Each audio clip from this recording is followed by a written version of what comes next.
कितने साल लगेंगे सुनाने में? बहुत लंबा टाइम लगेगा। लेकिन एक दो घटना आपको बताना चाहता हूं जहां से आपको समझ में आएगा कि मैं कहां छोड़ के यहां पर आया हूं। क्योंकि जब भी मैं कोट पैंट टाई पहन के आता हूं तो बहुत सारे लोगों को लगता है कि शायद कंपनी का आदमी है।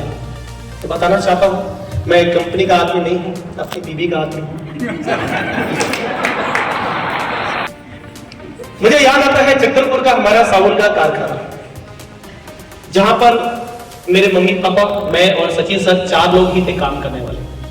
कहने के लिए साबुन का कारखाना, लेकिन काम करने वाले 4 ही लोग। जो भारी काम थे, जैसे कि साबुन फैक्ट्री में कढ़ाइयां होती हैं, तो उन कढ़ाइयों पे साबुन का घोल डाला जाता है और उसको बड़े बड़े करछे से चलाया जाता है। तो मम्मी पापा करते थे, मैं सचिन सर छोटे हल्के काम करते थे, जैसे साबुन में लेबल लगाना है, रेपर लगाना है। दिन ऐसे थे कि कभी कभी रात में सबके लिए खाना नहीं बन पाता, तो मम्मी पानी पी के सो जाती थी कई बार, मंगलवार, कभी बुधवार, कभी शनिवार, और बोलती थी बेटा आज मेरा उपवास है। मंगलवार, बुधवार, कभी भी कोई भी दिन उपवास। उसमें सोच छोटी थी, उम्र छोटी थी, समझ में नहीं आता था। आज समझ में आता है कि घर में खाने के लिए इतना होता ही नहीं था कि मम्मी सबका पेट भर सके, तो बच्चों का पेट भरकर वो खुद भूखे पेट सो जाती थी।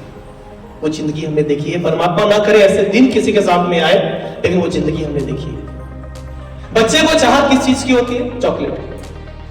आज के बच्चे तो कैडबरीज चाहिए, उनको डेयरी मिल्क चाहिए, मिल्क चॉकलेट चाहिए। हम तो वो लेमन जूस आती थी ऑरेंज वाली, उसी को चाट के खुश हो जाते थे। लेकिन हमारे मम्मी के पास में उस समय में उस 5 पैसे के चॉकलेट को दिलाने के लिए 5 पैसे नहीं हुआ करते थे। तो रविवार का दिन होता था, रविवार के दिन मम्मी क्या करती थी, क्योंकि बच्चों की तकलीफ उनको देखी नहीं जाती थी कि मेरा बेटा चॉकलेट के लिए तरस रहा है। आप लोग देख सकते हैं क्या? नहीं देख सकते। तो मेरी मां भी नहीं देख पाती थी, तो क्या करती थी, जो साबुन कारखाने से साबुन का पानी बचता है उसको वो रविवार के दिन साबुन कारखाने के बाहर बेचती थी 1-1 पैसे। वहां से गुजरते थे बहुत सारे मजदूर लोग काम करने वाले, और वो साबुन पानी 1-1 पैसे में खरीदते थे। मेरी मम्मी 1-1.5 घंटा वहां साबुन पानी बेचती थी, और लगभग वो 10 पैसे 15 पैसे इकट्ठा होते थे। और फिर मेरे लिए और सचिन सर के लिए 1-1 चॉकलेट आते थे, और उस चॉकलेट को जैसे ही हम लोग लेते थे तो मेरी मम्मी भी बहुत खुश हो जाती थी। उनको लगता था कि मेरे बेटे के लिए मैं कुछ तो कर पा रही हूं। हमारे घर के सामने में किराना की दुकान थी, रफीक किराना स्टोर। हमारे पास में कहते हैं कि जब त्योहार आते हैं तो आदमी खुश हो जाते हैं। दशहरा आए, ईद आए, होली आए, दिवाली आए, क्रिसमस आए, आदमी खुश हो जाता है।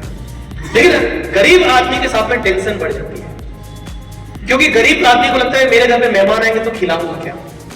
तो हमारे घर में चीनी, जो शक्कर बोलते हैं ना, शक्कर, हमारे घर में शक्कर हम यूज नहीं करते थे। हम चाय में भी चीनी डाल के नहीं पी सकते थे, इतना पैसा हमारे पास में शक्कर लाने के लिए नहीं था। लेकिन जब कोई मेहमान आए तो मेहमानों को तो चाय पिलानी पड़ेगी। तो हमारे घर के सामने में जो रफीक किराना स्टोर था, वहां पे जाते थे, उनको बोलते थे कि मम्मी बोलती थी कि चीनी दे दो बोल के। तो दुकानदार बड़े टॉन्ट मार के बोलते थे मुझे पता है आज आपके घर में मेहमान आए। तो मुझे याद आता है वो दिन। तो परमात्मा न करे ऐसा दिन किसी के साथ में आए, लेकिन उस जिंदगी से उठ के अगर आज यहां पर हूं तो ड्यू टू ओनली आरसीएम। आज बहुत सारे लोग यहाँ जो किसान के जो नौकरी करते हैं, व्यापार करते हैं। मेरे पिताजी आलू प्याज मसाले का बिजनेस करते थे। जब हमने आरसीएम की उसके साथ में पार्ट टाइम की शुरुआत की, फिर उसको वाइंड अप किया, क्योंकि कहते हैं जिंदगी में अगर आप चलेंगे तो आगे होगा। साबुन का कारखाना पापा ने बंद किया, आलू प्याज मसाले का फिर काम शुरू किया, थोड़ा काम बढ़िया चलने लगा, पैसे अच्छे आने लगे, जिंदगी बढ़िया चलने लगी। और उसके साथ में सचिन सर ने पार्ट टाइम आरसीएम की शुरुआत की, और मैंने सहारा इंडिया परिवार में एज ए कैशियर की जॉब शुरू की। एज ए कैशियर नोट बहुत गिने, बस मेरे नहीं थे, पब्लिक के नोट है, बहुत नोट गिरे। और सहारा इंडिया में जब मैं काम कर रहा था, सचिन सर आरसीएम में पार्ट टाइम कर रहे थे। बात है फरवरी 2006 की। फरवरी 2006 में एक मेरे साथ में बड़ी जबरदस्त घटना हुई, जो आज मैं आपको बताना चाहता हूं। सुनना चाहते हैं? मेरी कहानी क्यों बता रहा हूं? क्योंकि इसलिए बताना चाह रहा हूं कि आप में से रिलेट कर पाए कि if I can do it you can also do it. अगर मैं कर सकता हूं तो आप भी कर सकते हैं।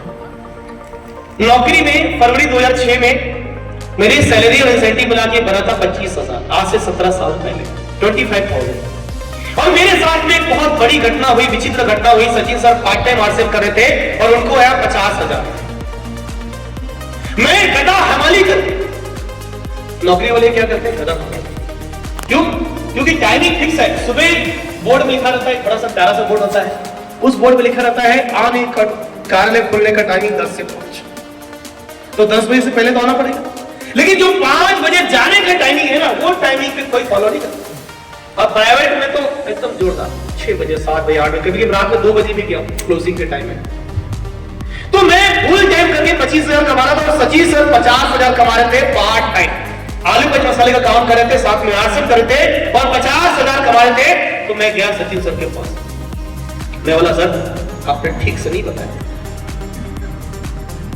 ठीक से नहीं बताया। तो बताना चाह रहा हूं, अगर आज आप किसी को बताने से संकोच कर रहे हैं तो बता डालना, कल कम से कम ये तो नहीं बोलेगा तूने ठीक से नहीं बताया। आज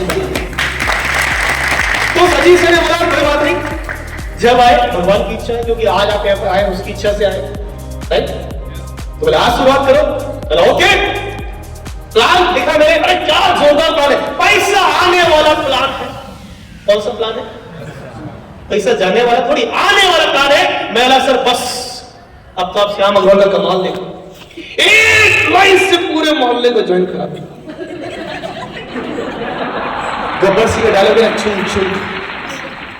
और फिर मैं निकला सफर पे, वो गाना याद आता है सनी देओल का, मैं निकला। गाने का सॉन्ग है, थोड़ा सा आप गाओगे?